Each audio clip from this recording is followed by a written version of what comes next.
Thursday का वचन शायद बहुत सारे लोगों ने नहीं सुना होगा इस थर्सडे का, लेकिन बहुत अच्छा वचन खुदाबंद ने मेरे मुख से दिया।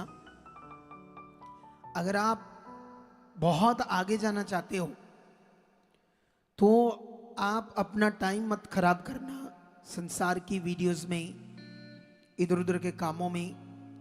आप हमेशा वचनों को सुना करो, क्योंकि हमारा जो जीवन है सिर्फ परमेश्वर के साथ है। परमेश्वर के बिना कुछ भी नहीं है इस दुनिया में। सुनो इधर देखो, एक चीज याद रखो, इस दुनिया में जो नास्तिक लोग होते हैं, जो परमेश्वर को नहीं मानते, ये सोच ही नहीं कि कोई भगवान है। आप उनको देखोगे, उनके पास भी बड़े बड़े बिजनेस हैं, गाड़ियां हैं, कारें हैं, सब कुछ है। तो ऐसे ही कई बार कुछ लोग सोचते दूसरी दुनिया के लिए कि ये देखो उनके पास ये है वो है। लेकिन एक चीज याद रखो, आप लोग चाहे उनके पास सब कुछ आपको नजर आता है संसार के पास, लेकिन वो कभी जीवन में प्रवेश नहीं कर पाएंगे। जीवन का विषय बड़ा है जो तुम्हें समझना होगा, क्योंकि शैतान ऐसे लोगों को कभी कभी कुछ नहीं कहता, वो फलने देता है, बढ़ने देता है उनको। और आप जानते हो इल्लुमिनाटी के बारे में, आप लोग जानते हो इल्लुमिनाटी क्या होता है? इल्लुमिनाटी एक शैतान का ग्रुप है जिसमें कोई इस दुनिया में बड़ा रिच होना चाहता है, फेमस होना चाहता है, फेम नेम सब कुछ ऊंचा जाना चाहता है, तो उसको इल्लुमिनाटी उस ग्रुप में अपना जुड़ना पड़ेगा और उसमें अपनी रूह को, अपनी आत्मा को बेचना पड़ेगा शैतान को, फिर उसको फॉलो करना पड़ेगा। वो तुम्हें ले जाएगा बहुत आगे। आप जानते हो हमारे पंजाब का एक सिंगर दिलजीत दोसांझ, उसने भी, आप उसके कपड़ों पे देखना एक आंख सी बनी होगी ऐसे ट्रायंगल के नीचे, आप देखना वो आंख वो शैतान की आंख है। आप, ये बड़ा विषय है जो दुनिया को नहीं पता, क्योंकि दुनिया को क्या चाहिए? फेम नेम पैसा चीजें। तुम्हें भी परमेश्वर देगा, लेकिन हमें चीजों के साथ साथ जीवन देगा, अनंत जीवन देगा। कितना बड़ा विषय है कि हम अनंत जीवन पाएंगे। क्या पाएंगे हम लोग? ये बातों को, इस ज्ञान को, सच्चाई को हमने सीखते जाना है, समझते जाना है सबने, ताकि हमें समझ आए कि परमेश्वर कितना महान है। लेकिन आज जो हम वचन सीखेंगे उससे हम, जो परमेश्वर का वचन है वो हमेशा हमें परमेश्वर के साथ तैयार करता है। हम परमेश्वर के साथ चलें, ये बड़ा विषय है, ताकि परमेश्वर के साथ चलने से ही हम बचाए जाएंगे। अब हम पृथ्वी पर भी बचाए जाएंगे हालातों से, दुखों से, रोगों से, बीमारियों से, और हम स्वर्ग में भी जाएंगे। दोनों तरफ हमारा जीवन बचेगा। लेकिन अभी हम शुरू करेंगे, और थर्सडे जो वचन था, आप लोगों ने अगर नहीं सुना है तो आपको जरूर उसको सुनना चाहिए, ताकि आपको समझ आए कि थर्सडे क्या वचन था। जिस दिन आपके अंदर ये प्यास आ जाएगी, फिर आप बहुत आगे जाओगे। जैसे आज हम कई सारी गवाहियां सुन रहे थे ना, जो लास्ट में गवाही सुन रहे थे, वो गवाही से इतनी आशीषें, इतना भला, इतनी चीजें अच्छी होने का कारण क्या था? वो कारण था उसकी पकड़। पढ़ा लिखा भी था, समझदार भी था, वो सीख रहा था परमेश्वर के साथ कैसे चलना है। पहला दर्जा, वो कहता जब मैं पुराने चर्च में नया नया आया था तो मैं बात कर रहा था बीज बोने की, तो उसने कहा मेरा लिखो 50,000, जबकि मेरे अकाउंट में क्या था? 16,000 था। लेकिन अब परमेश्वर उसको कहां से कहां ले आया? क्या उसका कम हुआ या बढ़ गया? बोलो। जब मैं भी ऐसे चलता था परमेश्वर के साथ तुम जो कुछ भी कर रहे हो, चाहे तुम लोगों को गाड़ी करके लेकर आ रहे हो, चाहे तुम किसी का किराया खर्च रहे हो, चाहे तुम अपनी गाड़ी से लोगों को बैठाकर ले रहे हो, कोई तेल नहीं डलवा रहा, तुम डलवा रहे हो, चिंता ना करना, वो तुम्हें ड्रमों के ड्रम तेल देगा। वो इतना महान परमेश्वर है, क्योंकि उसके राज्य के लिए जो हम करते हैं वो व्यर्थ नहीं, वो फल है। ये उसका भवन है, उसके भवन के लिए हम जो करते हैं ताकि यहाँ लोग अच्छे से आकर बैठे, पिछले दिनों में लोगों ने कितना कुछ किया परमेश्वर के लिए। आप जानते हो इस मिनिस्ट्री में आने का सबसे बड़ा विषय है आपका, और इस मिनिस्ट्री का बढ़ने का विषय वो है मेरी ऑनेस्टी। मैंने परमेश्वर के पैसे को परमेश्वर के काम में लगाया, इसीलिए ये सारा बढ़ रहा है। कुछ लोग अगुए आए प्रभु में, पैसा आया परमेश्वर के काम के लिए आया, गाड़ियां ले ली, घर बना ले, चीजें मिली, आज परेशान है, दुख में, कर्जों के नीचे। उन्हें पता नहीं था परमेश्वर का सेवा कैसे करनी।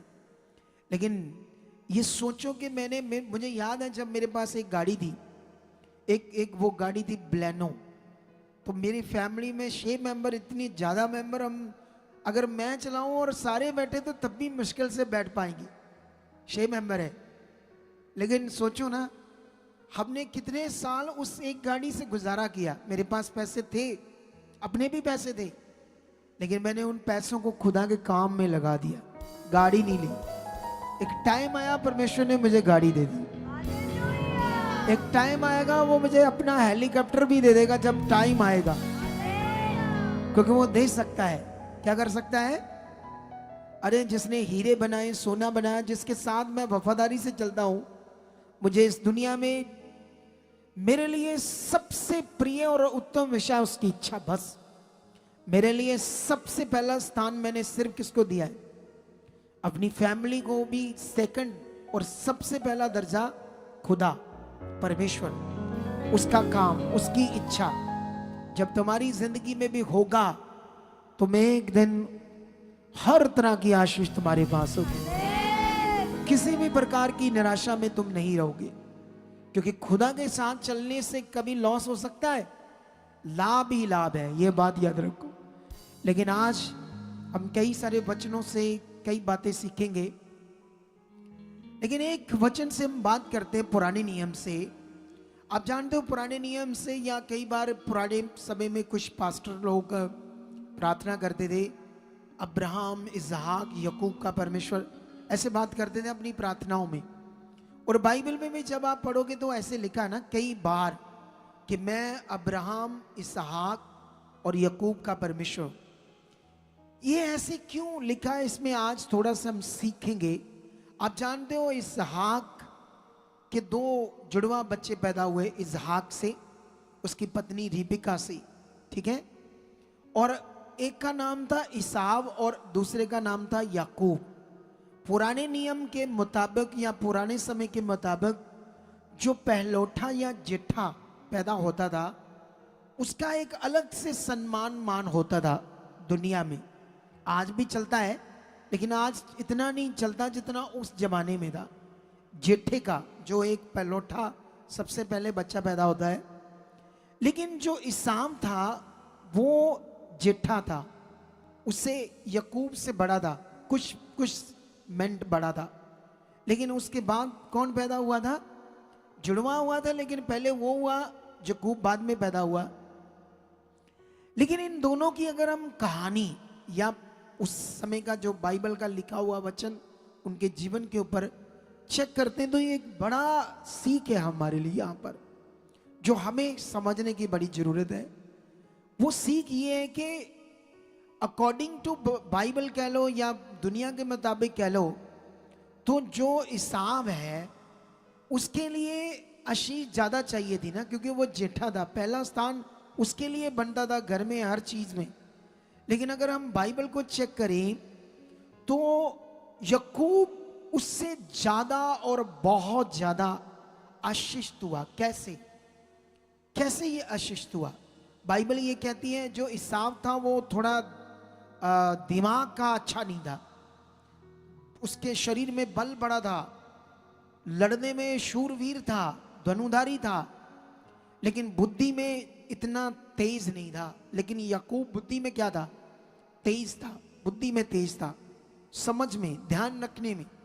लेकिन याकूब चाहता था मैं आशीष को लूं, मैं आशीष का वारिस बनूं, मैं आशीषित बनूं।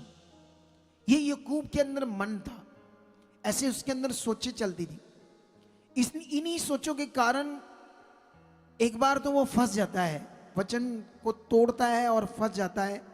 इसाव का जो पहलौठे पद है उसको उसने लेना था कि जो आशीष इसको मिलनी मुझे मिले, है ना। वो ऐसे बुद्धि में तेज था, उसकी इच्छा थी मुझे आशीष मिले, मैं ब्लेस जिंदगी जीऊं खुदा के साथ।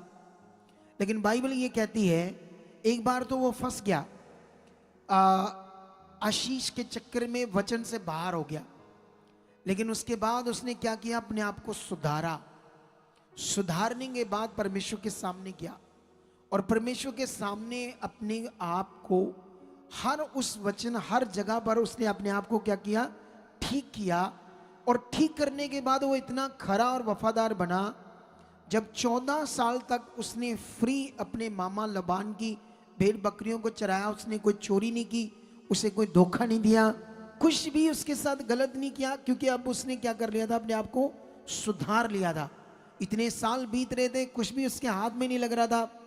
जो वो चाहता था उसने परमेश्वर के सामने अपने आप को रखा था, अपनी मन्नत को माना था कि परमेश्वर मैं तेरे साथ चलूंगा और जितनी चीज़ों को आप देते जाओगे उसका मैं विश्वास हर चीज़ में खरा और पूरा बनूंगा। लेकिन यहाँ पर हमें जो सीखने को मिलता है, सबसे बड़ा विषय, परमेश्वर के वचन में वो छोटा था, वो बड़ा था इसाव। ऐसे क्यों नहीं लिखा कि अब्राहम, इसहाक और इसाव का परमेश्वर? ऐसे तो नहीं लिखा, जबकि वो पलौठा था। यकूब का ही क्यों लिखा, छोटे का नाम क्यों आया? तो यहां पर हमें सीख आती है कि परमेश्वर कभी भी पक्षपात नहीं करता। वो अमीर, गरीब, लम्बा, ऊंचा, गोरा, काला, इन बातों का कोई उसके सामने मैटर नहीं है। उसके सामने मैटर है मन, उसके सामने मैटर है आपका फोकस, आपका ध्यान, आप कितना ध्यान से उसके साथ चल रहे हो या चलना चाहते हो। ये बड़ा विषय है। कुछ लोग सुनते हैं, सुनते रहते हैं, सुनते रहते हैं, ये वचन, ये वचन, ये वचन सुनते रहते हैं, गुस्सा नहीं करना, झगड़ा नहीं करना, गालियां नहीं निकालनी, फिर निकालते। सुनते रहते हैं कि सबसे पहला दर्जा परमेश्वर को देना है, सुनते नहीं देते।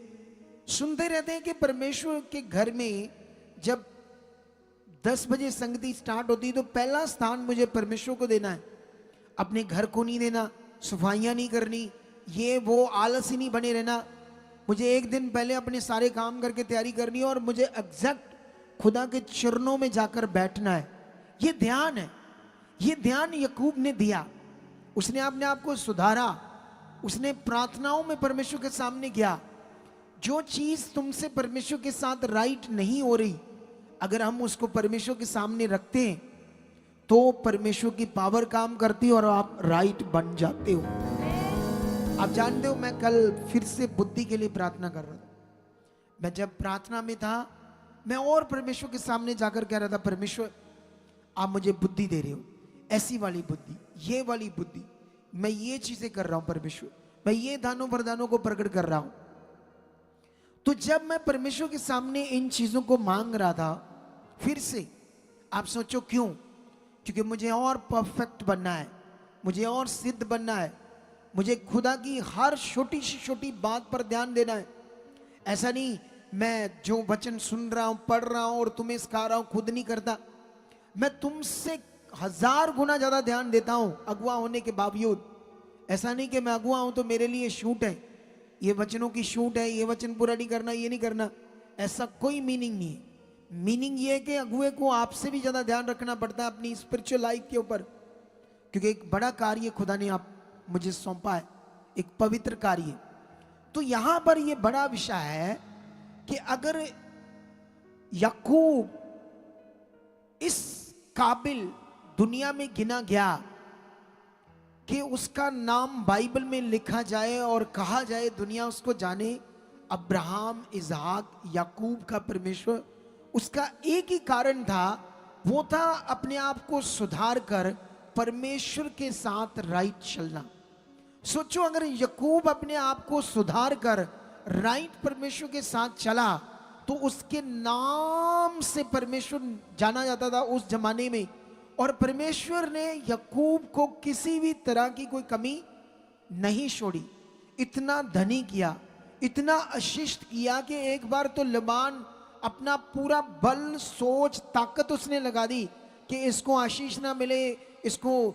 आप जानते हो ना, जब उसने कहा कि ठीक है मैं तुम्हें तुम्हारी मजदूरी दूंगा, जो कुछ तुमने सेवा की उसका फल दूंगा, तो उसने क्या किया, जैसे काली बकरियां, काली सफेद भेड़े हैं, भेड़ें, उसने कहा जो सफेद भेड़े हैं उनकी जो तितरी बितरी या डबखडब्बी भेड़े पैदा होंगी वो तुम्हारी होंगी। तो पॉसिबल ही नहीं था। काली बकरियों से उसने कहा जो व्हाइट रंग की बकरियां पैदा होंगी वो तुम्हारी होगी। क्या हो सकता था ऐसे? बोलो। लेकिन अब परमेश्वर ने ठान लिया था, क्योंकि उसने वचन पूरा किया था। उसने अपने आप को इतना सुधारा था परमेश्वर के साथ, अब उसे कोई आशीष होने से, उसकी आशीष को दुनिया की कोई ताकत नहीं रोक सकती थी। अगर तुमने भी अपने आप को राइट किया है, अभी हम जब गवाही सुन रहे थे ये लड़के की, उससे पहले वो लड़का जो 2 कारों की गवाही देकर गया है, 65 लाख के घर की गवाही देकर गया है, ये क्यों पॉसिबल हुआ? क्योंकि ये लोगों ने भी अपने आप को राइट किया परमेश्वर के साथ, अपना ध्यान दिया, मुझे परमेश्वर के साथ चलना, मुझे पहला स्थान देना है, क्योंकि हमारा भला जिसने हमें पैदा किया है उससे बाइबल में लिखा, चक्कर देखो परमेश्वर कितना भला है, चक्कर देखो उसको, वो कितना भला है, वो महान है, वो सामर्थ्य है। हम यहाँ कॉन्टिन्यू टेस्टिमनी को देख रहे हैं, हम कॉन्टिन्यू देख रहे हैं कि परमेश्वर कितने बड़े बड़े काम कर रहा है। जब परमेश्वर काम कर रहा है तो वो क्या इनके लिए कर रहा है या सबके लिए करने के लिए तैयार है? अगर हमारी जिंदगी में नहीं हो रहा तो उसका कारण हम खुद हैं, कोई और नहीं। हमें अपने आप को और बढ़ाना चाहिए, अपने आप को और राइट करने की जरूरत है। आप अलग टाइम आओ, आप सीखो। ये एक भाई जब गवाही दे रहा था, उनका बेटा कनाडा में गया, वहाँ वो नर्सरी में पहले काम करता था, काम छूट गया, काम नहीं मिल रहा था। वो सोच रहे थे हमने गलती की, बेचकर इतना पैसा लग गया, कोई सेटलमेंट नहीं बैठ रही वहाँ पर, कोई सिस्टम नहीं सेट बैठ रहा, क्योंकि इन दिनों में क्राइसिस चल रहा है ना कनाडा में, काम के लाले पाले पड़े। लेकिन बाइबल कहती है इसहाक के लिए अकाल में भी उसने जोता बोया और 100 गुना फल पाया। अकाल में, जब अकाल पड़ा था, अकाल में भी परमेश्वर के लोगों को घटी नहीं होगी। अकाल में बाइबल कहती है एक विधवा जो परमेश्वर की अर्धांगिनी थी, जो परमेश्वर के प्यार करने वाली, उसका वचन पूरा करने वाली, उसकी सच्ची विश्वासिनी थी, वो परमेश्वर के साथ ही उस अकाल में सारपत नगर विच लास्ट में मरने वाली थी। लेकिन बाइबल कहती है परमेश्वर के जो बिलीवर्स हैं, उस पर भरोसा रखने वाले हैं, ना तो उनका कभी मुंह शर्मिंदा होगा, ना मुंह कभी काला होगा। और बाइबल में लिखा शेर के बच्चे भी भूखे रह सकते हैं, लेकिन यहोवा के तालिबों को किसी चीज की घटी नहीं होगी। सोच कर देखो शेर के बारे में। शेर जो जंगल का राजा है, एक मिनट में जिसको मर्जी मारेगा और अपने बच्चों को भी खाना देगा और खुद भी खाएगा। और बाइबल कहती वो भी भूखे मर सकते हैं, लेकिन यहोवा के तालिबों को किसी भी चीज की, अच्छी चीज की घटी। तालिब किसको कहते हैं? उसके खोजी, उसकी समझ में, उसके वचन में ध्यान देने वाले, वचनों को पूरा करने वाले, उसके साथ चलने वाले, पहला दर्जा देने वाले, पहला स्थान देने वाले। आप 2 महीने करके देखना, तीसरे महीने गुड न्यूज आपकी जिंदगी का हिस्सा होगा। आप 2 महीने लगातार टाइम से पहले आकर बैठना और लगातार प्रे में रहना, सुबह शाम वचनों को सुनना और वचनों पर मनन करना, सिर्फ 2 महीने एक सही मन से करके देखना, तीसरे महीने बताना कि तुम्हारी रिजल्ट क्या है। अरे लोग बड़ी मस्जिदों पर जाते हैं, पता नहीं कहां कहां नक गोडा रगड़ते हैं, 2 साल 4 साल 10 साल, तब भी कुछ नहीं मिलता। मैं कहता 2 महीने करके देखो, तीसरा महीना तुम अपने आप चेक करोगे वो जिंदा खुदा है। जब करना ही कुछ नहीं, जब आना है, बैठ जाना है, बैठे बैठे ध्यान लगा है, आज संडे है, ओ 6 दिन काम पर रहा, 1 दिन छुट्टी का था, वो भी मैंने प्रभु को दिया है। मैं क्या करूंगा, जैसे प्रभु के दास ना प्रेयर करेंगे ठीक निकलूंगा, जाऊंगा रेस्टोरेंट में, वहां यहां घूमेंगे फिरेंगे। आज ध्यान तो ये है, पहले से दिमाग में संसार है, ये सबसे बड़ी पिकनिक है यहाँ तुम्हारे लिए। अगर तुम आत्मिक हो, इससे बड़ा आनंद तुम्हें सुकून कहीं से नहीं मिल सकता। आप जानते हो मुझे सबसे बड़ा सुकून आनंद परमेश्वर के साथ मिलता है। सच्ची, मैंने तुम्हें बताया मुझे 1 महीना कमरे में अंदर रहना है, प्रेम में रहना, परमेश्वर के साथ रहना। मैं कभी अकता नहीं अंदर परमेश्वर के साथ। मुझे मजा आता रहता है उससे प्रेयर करने में, बातें करने में।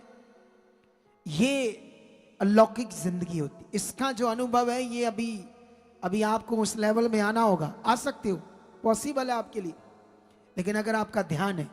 कितनों को बात समझ आ रही? अरे परमेश्वर के लोगों को घटी नहीं हो सकती, उनकी कोई आशीष को रोक नहीं सकता जब वो राइट अपने आप को सुधार कर परमेश्वर के साथ चल रहे। कितनों को बात समझ आ रही है आज? आप जानते हो बाइबल में मूसा और हारून ये दोनों भाई थे। आप जानते जब परमेश्वर ने मूसा को चुना तो मूसा के बारे में जब आप पढ़ोगे, चलो एक वचन पढ़ते हैं मूसा के बारे में आपके लिए बाइबल से, ताकि आपको यहाँ पर एक पॉइंट सीखने को मिले और आप अपने मन को फिराओ परमेश्वर के साथ आगे बढ़ने के लिए। यहाँ पर हम जब 4 में पढ़ते हैं तो निर्गमन 4 अध्याय, इसको पंजाबी की पुस्तक में कूच बोलते हैं, इंग्लिश में इसको एक्सोडस बोलते हैं। 4 का 12 में पढ़ते क्या लिखा? अब जा, मैं तेरे मुख के संग होकर जो तुझे कहना होगा वह तुझे सिखलाता जाऊंगा। यहां आप जानते हो जब परमेश्वर ने मूसा को चुना अपने लोगों को छुड़ाने के लिए मिस्र की गुलामी से, तो यहां कितनी बार परमेश्वर को वो ना कर रहा था। और यहां परमेश्वर, ये जो बात जब हो रही परमेश्वर और मूसा की, तब उसने कहा था मैं हकला हूं, बोलने में भद्दा हूं। जैसे मान लो मैं रोटी बोलूं तो अगर मैं भद्दा हूं या हकला हूं तो मैं बोलूंगा लोती, लोती ला लोती खानी नहीं है मुद्दी, ऐसे बोलूंगा। मेरे शब्द राइट नहीं होंगे। क्या नहीं होंगे? सही शब्दों, क्योंकि मैं हकला हूं। मेरी कोई जमांदरू को प्रॉब्लम है, ऐसे उसको प्रॉब्लम। कईयों को है ना, दुनिया में हर तरह के लोग जन्म ले चुके, पाप के कारण ऐसा हो रहा है। लेकिन जब बातें होती तो तब परमेश्वर उसको क्या कहता है कि मैंने मुख बनाया, मुंह मैंने बनाया, तू चिंता को करता, मैं तेरे मुख से बात करूंगा। ये देखो, अब जा, मैं तेरे मुख के संग होकर जो तुझे कहना होगा वह तुझे सिखलाता जाऊंगा। और उसने कहा, हे मेरे प्रभु कृपया किसी और को तू भेज। वो कह रहा है कि किसी और को चुन, मैं तो ये नहीं कर सकता, मैं बोलने में ठीक नहीं हूं। लेकिन बाइबल कहती तब यहोवा का कोप मूसा पर भड़का और उसने कहा, क्या तेरा भाई, हाँ यहां पर एक बड़ा विषय आपके लिए, क्या तेरा भाई हारून नहीं? मुझे निश्चय है कि वह बोलने में निपुण है और वह तुझसे भेंट के लिए निकला आता है और तुझे देखकर मन में आनंदित होगा, इसलिए तू उसे ये बातें सिखाना और मैं उसके मुख के संग, तेरे मुख के संग होकर जो कुछ तुम्हें करना होगा वह तुमको सिखलाता जाऊंगा। वह तेरी ओर से लोगों से बातें किया करेगा, वह तेरे लिए मुंह और तू उसके लिए परमेश्वर ठहरेगा। हालेलुया। कितनों को बात समझ आ रही है आज? हालेलुया। हालेलुया। कितने लोग रेडी हैं इस वचन को अच्छे से समझने के लिए? अब सोचने वाली बात है कि एक व्यक्ति बोलने में निपुण है, एक्सपर्ट है, एक व्यक्ति हकला है। लेकिन परमेश्वर कहता है डोंट वरी, अगर तू नहीं अच्छे से बातें कर सकता, मैं तुमसे बातें करूंगा, मैं तुम्हें बताऊंगा, तू हारून को बताना और हारून लोगों से बातें करेगा। सोचो, यहां पर आपको यहां एक चीज सीखनी है, बड़ा वाला विषय। आप जानते हो जब हारून, मूसा तो लोगों से इतनी बातें नहीं करेगा क्योंकि वो हकला है, तो ज्यादा बातें कौन करेगा? उनसे सारे वचनों की बातें ज्यादा शेयर कौन करेगा? हारून करेगा। अकॉर्डिंग टू बाइबल वो बड़ा नबी होना चाहिए था। अकॉर्डिंग टू बाइबल दुनिया में हारून का विषय बड़ा दुनिया में नजर आना चाहिए था, लेकिन बाइबल पढ़ोगे तो ऐसा तो नहीं है। बोलो बोलो। उसका कारण यह था क्योंकि हारून के पास वो मन नहीं था जो मन मूसा के पास। अच्छा, गुड हार्ट, परमेश्वर की इच्छा को राइट पूरा करने वाला मन। कितनों को बात समझ आई? जितना बड़ा मूसा नबी दुनिया में प्रकट हुआ, जबकि वो इतनी बातें नहीं कर रहा हारून। एक्सपर्ट कौन है? बातें निपुणता से कौन करेगा लोगों से? तो पूरी दुनिया को तो हारून के पीछे लगना चाहिए था, मूसा के पीछे तो नहीं लगना चाहिए था। लेकिन लोग किसको फॉलो कर रहे थे? मूसा को। इसी तरह से तुम जब परमेश्वर को मेरे मुंह से सुनकर फॉलो करोगे, उसकी इच्छा में चलोगे, तुम्हारी आशीष को कोई भी नहीं ले सकता। वो तुम्हारे ऊपर ठहरेगी। जो खुदा ने तुम्हारी जिंदगी में ठाना है तुम्हें देने के लिए, वो तुम्हारा होगा। तुम्हें उसे कोई छीन नहीं सकता, कोई आगे पीछे नहीं कर सकता। करोगे तो तुम खुद करोगे अपनी आशीष को आगे पीछे। कितनों को बात समझ आ रही? हम उसका खुद कारण होंगे। हमारा शरीर का मन, हमारी शरीर की सोचें। आप कब फंस जाओ, इसीलिए आपको प्रार्थना में रहना है, अपने आप को रखना है प्रार्थना में, अपने परिवार को प्रार्थना में रखना है, परमेश्वर के सामने जाना है। परमेश्वर मेरी जिंदगी में कभी गंदी बात ना आए, मैं कभी गंदी वीडियोस ना देखूं, कभी गंदे विचार मेरी जिंदगी में ना आए, कभी दूसरी पराई स्त्री की और मेरी सोच ना आए। कुंवारे लड़के लड़कियां हो तो आपके दिमाग में कभी मेरे अंदर ये गंदी बातें ना आए कि मैं फ्रेंड बनाऊं, चैट करूं, गंदी बातें करूं। मेरे लिए जिससे शादी करना आपने रखा है, आप प्रकट करना, मैं तेरे साथ चलूंगा। अगर आप अपने आप को प्रार्थनाओं में रखते हो, अपने मन को, अपने जीवन को, तो तुम्हारी आशीष को कोई नहीं ले सकता। सवाल यहां क्या है? सवाल है, आज मैं तुम्हारे लिए एक वचन पढ़ता हूं, उसके बाद मैं आगे जाता हूं ताकि तुम्हें समझ आए परमेश्वर की अखंड